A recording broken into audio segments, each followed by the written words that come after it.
natural gas daily forecast, January 2nd, fxempire.com. The natural gas markets fell again on Friday as the traders continued their bearish pressure, and the $3 mark did give way, albeit slightly. The market, however, is still within the margin of error of the handle, so we don't necessarily look at it as a great breakthrough.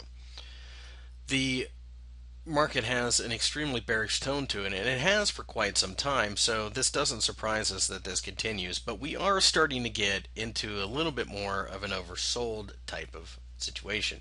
With this in mind, overall, we like the idea of selling, but we want to see it bounce a little bit, perhaps 325 or better yet 350, and maybe even to touch this longer term trend line.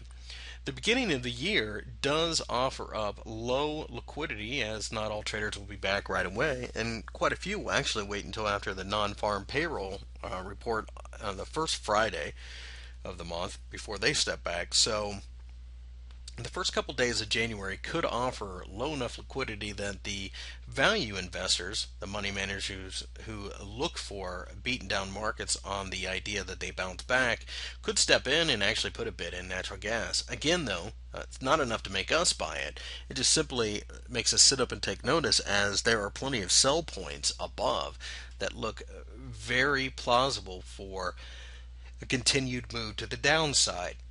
With the United States finding natural gas almost every day and over 14 trillion cubic feet available for extraction, the supply will simply outweigh the demand for the foreseeable future. And in fact, the supply is so great now that they estimate that the United States can power itself for over 300 years on this one resource alone. With that in mind, it's very difficult to see how natural gas will rise going forward, and as such, we continue to sell on pops. And currently, we're looking at the 325 and 350 levels as areas of possible shorting.